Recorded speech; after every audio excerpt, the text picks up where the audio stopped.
இந்த புதிய மூவேந்தர் மீடியா சேனலை சப்ஸ்கிரைபிள் பண்ணாதவங்க சப்ஸ்கிரைபிள் பண்ணிட்டு பாருங்க. ஏன் புதிய சேனல் தொடங்கியிருக்கோம் அப்படின்றது இதுக்கு முந்தைய காணொளி போட்டிருக்கேன். ஹலோ. ஆ, வணக்கம் சதீஷ், நல்லா இருக்கியாப்பா?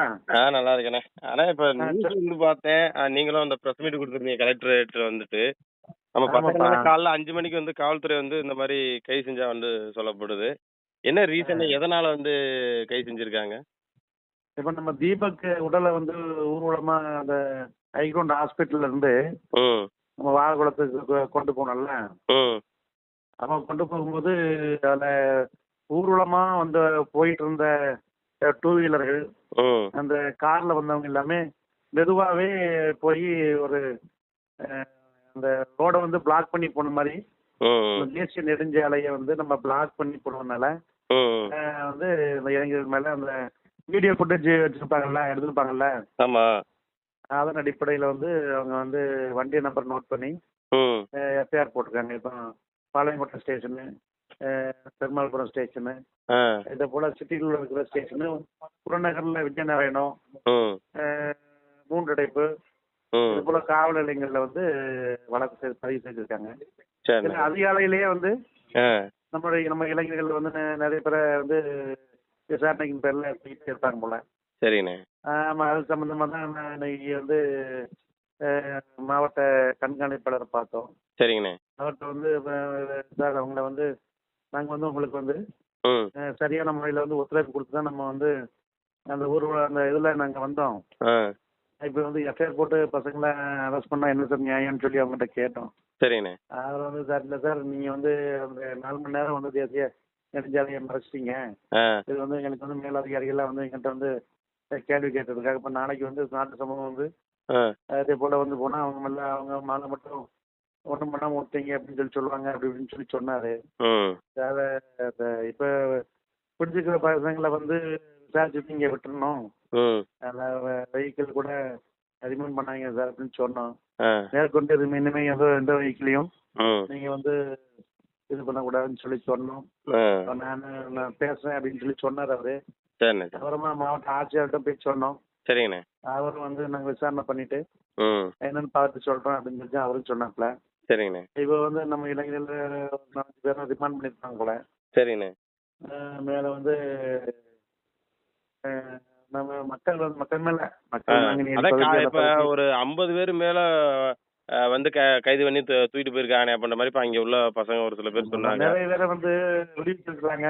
ஆ, மேலும் வந்து இந்த முன்னாடி வழக்கு இருந்த பசங்களை வந்து ரிமாண்ட் பண்ணியிருப்பாங்க போல. சரிங்கண்ணே. அப்ப அது அந்த ஏரியா அந்த நாங்குநேரி பகுதி இந்த மாதிரி அந்த பகுதியில் வந்து இந்த மாதிரி ஒரு கூட்டம் அதிகமாக வந்துச்சுல்ல, ஆமா. அதனால அவங்க இந்த மக்கள் ஒரு பயத்தை ஏற்படுத்தணும். இல்லாட்டி இந்த மாதிரி கூட்டம் சேரக்கூடாது, இனிமேல் இந்த மாதிரி வழக்குகள் போட்டா கூட்டம் வழக்குகள் பண்ண அப்படி வந்து இதில் வந்து இது பண்ணுறாங்க. இப்ப வாகனத்து மீதோட வழக்குகள் போட்டா பரவாயில்ல, வாகனத்தையும் பறிமுதல் பண்ணி வச்சிருக்காரு சொல்றாங்க. சட்டத்துக்கு புறம்பா இல்லாட்டி நம்ம வந்து ஏதாவது ஒரு சட்ட ஒழுங்கு பிரச்சனை ஏற்படுத்திருந்தா அவங்க வழக்கு போடுறது தப்பு இல்லை. நம்ம ஒண்ணுமே அதே இப்ப ராமர் பாண்டியன் விஷயத்துக்கு கூட இப்ப சட்ட ஒழுங்கு பிரச்சனை வந்தது. அது என்னென்ன பிரச்சனை நம்ம பார்த்தா அதுல நம்ம யாருமே தலையிடல. முத்தமனம் அந்த ஊர்வலத்துல கூட இவ்வளவு காலத்துல வந்து ஒன்னும் அவ்வளவு பெரிய வழக்கெல்லாம் போடல. ஆமா, அது முத்தமனவுக்கு சரியான கூட்டம் தான் வந்துச்சு, வாகனங்களும். நம்ம அமைதியான முறையில தான் போயிருக்கிறோம். ஆனா வந்து அவங்க வந்து வழக்கு போட்டிருக்காங்க. மக்களை வந்து பயமுறுத்தணுங்கிற அடிப்படையில வந்து இது மாதிரி செய்றாங்க. இன்னைக்கு முடிவு பண்ணி போராட்டம் பண்ணணும் அப்படின்னு சொல்லி முடிவு எடுத்துட்டு இருக்கு. ஆமா, நீங்க தொடர் போராட்டம் பண்ற மாதிரி இருக்கும், அவங்க வாபஸ் பெறலாம் அப்படின்ற மாதிரி பிரஸ் மீட் பார்த்தேன். எல்லாத்தையும் கலந்து பேசிட்டு முடிவு எடுக்கணும்பா. இது நம்ம சமூகத்துல கூட அங்க வந்த தலைவர்கள் மேல கூட பெருமாள்புரம் ஸ்டேஷன்ல வந்து எஃப்ஐஆர் போட்டுருக்காங்க. இயக்கங்களோட தலைவர்கள் மீதும் ஐயா மேல, பார்வதி மேல,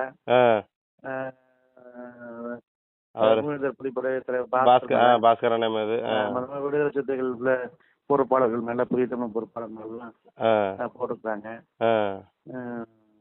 சரி சரி. அதே இப்ப பையங்க போன் அடிச்சிடானே, நாங்க இருக்கிறதா வந்து சாயறதான்னு தெரியல, காவல்துறை நமக்கு மட்டும் ஏன் இப்படி அடக்குமுறை பண்றான்னு தெரியல.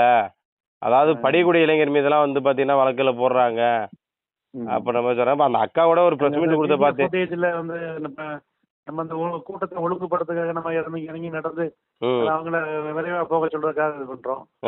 நம்ம மேலேயும் நம்ம வீடியோ ஃபுட்டேஜ்ல இருக்கவா நம்ம நம்ம மேலேயும் எஃப்ஐஆர் போட்டிருக்காங்க. உங்க மேலேயும் போடுறாங்க. ஆமா, என் மேல கூட போட்டிருக்காங்க. இது நம்ம எப்படி எடுத்துக்கிறேனே தெரில. ஏன்னா ஏதாவது ஒரு பிரச்சனை அசம்பாவிதம் எதுவும் நடந்துச்சுன்னா கூட ஓகே அப்படின்னு சொல்லலாம். ஆமா ஆமா, ஒரு அந்த அமைதியான முறையில தான் போயிருக்குது. இது அவ்வளவு கூட்டம் வந்தும் கூட எந்தவித சட்ட ஒழுங்கு பிரச்சனை இல்லாம தான் நம்ம வந்து ஒரு சின்ன சின்ன வாக்குவாதம் தவிர வேற எந்த அசம்பாவிதமும் நடக்கல. ஆனா காவல்துறை வந்து வேணும்னே வந்து இப்படி இந்த மாதிரி கூட்டத்தை இது பண்றதுக்கு வைக்கிறதுக்கு அந்த பகுதி மக்களை வந்து பயத்தை ஏற்படுத்துற மாதிரி இந்த மாதிரி செய்துட்டு இருக்காங்க. கடைசி விரைவில் வந்து இது சம்பந்தமா இந்த அனைத்து அங்க பக்கத்துல உள்ள ஊர் மக்கள் எல்லாம் சந்திச்சு ஏதாவது ஒரு ஏற்பாடு பண்ணிருக்கீங்களா? ஒரு முடிவு பண்ணணும், அதை பேசிட்டு என்னன்னு பார்த்து. ஏன்னா இது நமக்குனா மட்டும்தானே. இப்ப எத்தனையோ இடங்கள்ல எத்தனையோ பேர் வெளிப்படையா பேசுறாங்க, காவல்துறைக்கெல்லாம் மிரட்டல் விடுறாங்க, அதெல்லாம் வந்து கண்டுக்கிற மாட்டேங்கிறாங்க, அவங்கள கைது செய்ய மாட்டேங்கிறாங்க. ஆனா நம்ம இளைஞர் மீது வந்து ஏன்னு தெரியல. அது இப்ப ரீசெண்டா ஒரு 4 நாளைக்கு ஒரு 2 வாரம் இருக்குன்னு நினைக்கிறேன். அப்பயே அந்த சம்பவம் தான் நடந்துச்சு. ஆமா, அது தொடர்ந்து அது ரொம்ப வருத்தம் அளிக்கக்கூடிய செயலா இருக்கு. இப்ப நீங்களாம் இந்த வந்து இடத்துல களத்துல நின்றுட்டு இருக்கீங்க. உங்களை பத்தி வந்து ஒரு ராஜ்குமார், நான் அதான் ஒரு வீடியோ பேசும்போது சொன்னேன், ராஜ்குமார் அண்ணன் வந்தாலும் பணத்தை வாங்கி கொடுக்குறாருங்க, அவர் வந்தா பணத்தை வாங்கி கொடுத்துறாரு, வேற யாரு தாண்டா வரணும், நீங்க யாரு தாண்டா அந்த களத்துல நிக்கணும்னு நம்ம கேள்வியும் கேட்கிறோம். ஏன்னா அந்த இடத்துல நீங்க அந்த மக்களை ஒருங்கிணைப்படுத்துறதுக்கு ஒரு தலைவரா நீங்க வண்டியில உட்காந்துட்டு இல்லாம எவ்வளவு தூரம் ஓடியாந்தீங்க, நம்ம எல்லாத்தையும் கண்கூட பாத்துருந்தோம். நடந்து வரதா இருக்கட்டும், 2 வீலரா இருக்கட்டும். ஏன்னா நானும் பசங்களோட தான் வந்ததானே, கண் கூட பாக்குறேன் ஒரு ஆளோட கஷ்டம் என்ன அப்படின்றத பாக்குறேன். அதை கொஞ்சம் கூட நம்ம மக்களும் புரிஞ்சுக்கிற அந்த தன்மை இல்லைண்ணே. அதாவது என்னன்னா அசால்ட்டா பேசிடுறாங்க, அவங்க என்ன கஷ்டப்படுறாங்க, எந்த இடத்துல நிக்கிறாங்க அப்படின்றது புரிய மாட்டேங்குது. அந்த ஸ்பாட்ல வந்து நிக்கிறன்றது எவ்வளவு கஷ்டம் இருக்கும், போலீஸோட எவ்வளவு டார்ச்சர் இருக்கும், நீங்க ஏங்க அதை வந்து பிரிச்சு எடுத்துருங்கன்ற மாதிரி இருக்கும். வந்தா இவர் அவரை சொல்லிட்டு இது வாங்க சொல்லி வந்துட்டாரு உடல. நான் இது வரைக்கும் நான் இருந்த இடத்த பார்த்தல வரைக்கும் காவல்துறை கைது பண்ணட்டும், நம்ம பொறுத்திருப்போம், உள் போராட்டம் பண்ணணும் தான் நீங்க சொல்லிட்டு இருந்தீங்க, கண் கூட நான் பார்த்தேன். ஆனா ஒவ்வொருத்தரும் பார்த்தா வெளில பேசுறேன். ஒரு பையன் கூட பேசியிருந்தேன் வீடியோ, அவனை கூப்பிட்டு சத்தம் போட்டேன், தம்பி அங்க என்ன நிலவரம் தெரிஞ்சுன்னு பேசாமப்பா அப்படின்னு. நம்ம மக்களுக்காக களத்துல நிக்கிறவங்கள அப்படிதான் வந்து குறை சொல்லுவாங்க.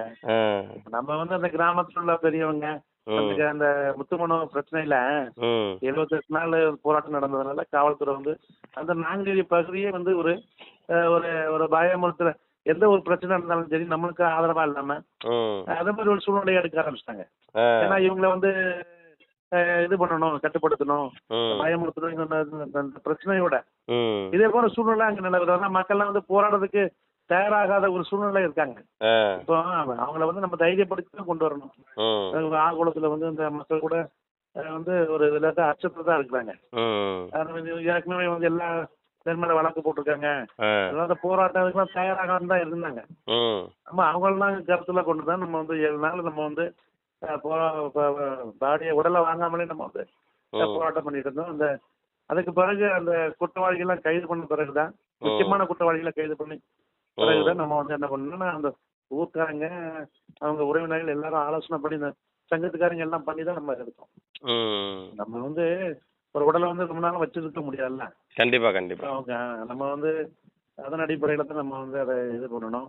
மற்றபடி நம்ம வந்து காவல்துறை வந்து நம்மளுக்கு இந்த வழக்கின் போக்க மாத்துற மாதிரி இருந்தாலும் இல்லாட்டி தேவையில்லாதவங்களை வழக்குல சேர்த்தாலும் உண்மை குற்றவாளி தவறி விட்டாலும் நம்ம வந்து அதற்காக நம்ம போராடலாம் இல்லையா? நம்ம வந்து காவல்துறை வந்து குற்றவாளிகளை கைது பண்ணிட்டாங்கன்னா நம்ம வந்து அதை இது பண்றது நம்ம அது ஊருக்காரங்க எல்லாம் சேர்ந்து முடிவு எடுத்து தான் நம்ம வந்து இது பண்ணணும். அது அதாவது நம்ம சமூகத்துல இப்படிதான் ஒரு சாபகேடு இருக்கு, ஒரு ஒற்றுமை இல்லாம. அதாவது இப்ப ஒரு பிரச்சனைகளை வந்து நம்ம வந்து முன்னெடுத்து நடக்கும் போது நமக்கு சப்போர்ட்டிவா இருக்கணும். இதுல வந்து நான் பெரியவன் நீ பெரியவன் எல்லாம் ஒண்ணும் இல்ல, எல்லாரும் விட்டு கொடுத்து நம்ம சமூகத்துக்காக தான் நம்ம நிக்கிறோம். சமூகத்துல அதாவது மக்களுக்கு எந்த பாதிப்பும் வரக்கூடாது இல்லையா? அந்த நம்ம அந்த போராட்டத்தை வந்து தொடங்குறது ஈஸி, முடிக்கிறது வந்து மிகப்பெரிய கஷ்டம். அதான் உண்மை. அது நம்ம வந்து எல்லாத்தையும் நம்ம பார்த்துதான் சில விஷயங்களை வந்து நம்மள்ட்ட வந்து 1000 பேர் கேள்வி கேட்பா, நம்ம அதுக்கு பதில் சொல்லணும் இல்லையா? இதே போல சிக்கல்கள்லாம் இருக்குது. அங்க களத்துல இருக்கிறவங்களுக்கு தான் அது தெரியும்.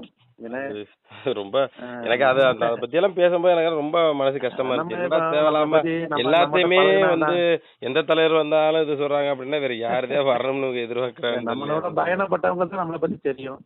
நம்மள தெரியாம ஊர்ல இருக்கிறவங்க எல்லாம் என்ன பண்றாங்க, ஏதாவது இங்க இருந்து நம்மளை பிடிக்காதவன்னு சொல்லுவான், ம் அதை கேட்டுட்டு அவங்க வந்து இதே போல ம் ஒரு இதை இது பண்ணிட்டு இருக்காங்க. சரி, நடக்கட்டும். ஆ. நம்ம மக்கள் பிரச்சனைகள்ல நம்ம வந்து சரிங்க. இப்போ அடுத்த அடுத்த கட்ட கட்ட நடவடிக்கை எந்த மாதிரி நடவடிக்கை எடுக்கிற மாதிரி நம்ம முயற்சி பண்ணிட்டு இருக்கீங்க? இப்போ அதான் நம்ம இப்போ எல்லா இயக்கத்தில் உள்ள நிர்வாகிகள்கிட்டையும் கலந்து பேசிட்டு ஆ அந்த கிராமத்தில் உள்ள மக்கள் அந்த பகுதியில் இருக்கிறவங்க ஆ ஒவ்வொரு நாட்டார் எல்லாம் கலந்து பேசிட்டு ஆ ஒரு போராட்டத்தை வந்து முன்னெடுக்கணும். சரிங்கண்ணே சரிண்ணே சரி. அந்த இதில் தான் இருக்கிறோம். எல்லாம் பேசிட்டு இருக்காங்க. நம்ம அதை பார்த்து நம்ம இது பண்ணிக்கலாம். சரிண்ணே. அதனால தான், ஏன்னா மக்கள் வந்து என்ன நிகழ்வு நடக்குன்னு தெரில, இது சம்மந்தமாக எதனால் அவங்க பண்ணியிருக்கான்ட்டு எங்களுக்கு டீட்டெயில் தெரியல அப்படின்னு ஒரு சில பேர் நம்ம தொடர்பு கொண்டு வர கேட்டாங்க. சரி, உங்களுக்கு தெரிஞ்சதை வந்து அப்படியே ஆடியோ மக்கள்கிட்ட கொண்டு போகலாமே அப்படின்னா, ஏன்னா நீங்கள் அங்கே உள்ள ஊடகத்துக்கு வந்து கொடுத்துருக்கீங்க. அது ஆமா. பெரும்பான்மை அங்கே உள்ள ஆளுகளுக்கு தெரியுது. இப்போ நம்ம சேனலை தொடர்ந்து ஃபாலோ பண்ணுறவங்களும் தெரில அப்படின்னால கேட்டாங்க. சரி, நான் என்னென்ன ராஜ்குமாரன்னு கேட்டு அது என்னென்னு தெளிவாக விளக்கம் வந்து ஆடியோ வந்து வெளில ரிலீஸ் பண்ணுறேப்பா அப்படின்னு. சரி, அதனால தான் நல்லதுப்பா, உங்களுக்கு. நல்லதுப்பா. சரிங்கண்ணா. ஓகேங்க. ஓகேப்பா, ஓகே. சரிங்க. சரி.